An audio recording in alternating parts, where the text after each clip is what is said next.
இந்த மூவி தமிழ் சோனிக்கு இந்த வீடியோல பைசன் படத்துக்கு நான் அப்படி தான் பார்க்க போறோம். பைசன் இந்த ஒரு படத்துக்குமே நல்ல ஒரு எதிர்பார்ப்பு இருக்கும் செய்து இந்த ஒரு படத்துக்கான ரிலீஸ் டேட் பொறுத்த வரைக்கும் அக்டோபர் 17 தீபாவளி ஷா இந்த ஒரு படத்தை தியேட்டர்ஸ் ரிலீஸும் பண்றாங்க.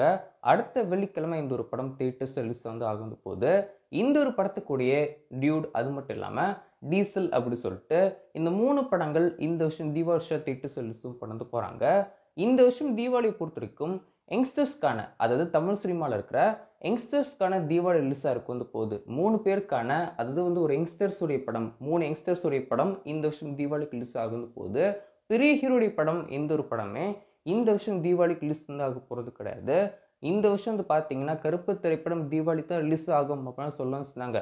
பட் இந்த ஒரு படத்துக்கான ஓடிடிலாம் செல்லுந்து ஆகாதனால ஷூட்டிங்கும் பேலன்ஸ் இருக்கிறதுனால இந்த ஒரு படத்தை அடுத்த வருஷத்துக்கு போஸ்ட்போன் பண்ண இருக்காங்க.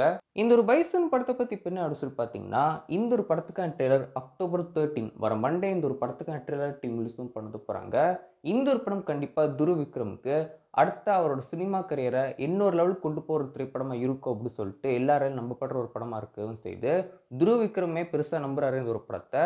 கண்டிப்பா மாரி சிராஜோட படம் அப்படிங்கும் போது படமா இந்த ஒரு படம் நல்ல ஒரு படமா வரவும் செய்யும். வெயிட் பண்ணி பார்க்கலாம். ஸோ அக்டோபர் 13 வர மண்டே இந்த ஒரு படத்துக்கான ட்ரெய்லர் டீம் ரிலீஸ் பண்ண போறாங்க. கபடி வச்சா இந்த ஒரு படத்துக்கான மெயின் கோர் ஸ்டோரி மூவ் போது இந்த வருஷம் தீபாவளிக்கு ரிலீஸ் பண்ண போற இந்த 3 திரைப்படங்களுமே 3 டிஃபரெண்ட் ஜானர்ஸ்ல இருக்க திரைப்படம். ஸோ வெயிட் பண்ணி பார்ப்போம் இந்த 3 படங்களுக்கும் ஆடியன்ஸ் மத்தியில எந்த அளவுக்கான ரீச் கிடைக்கும் போகுது அப்படின்னு சொல்லி பண்ணி பார்க்கலாம்.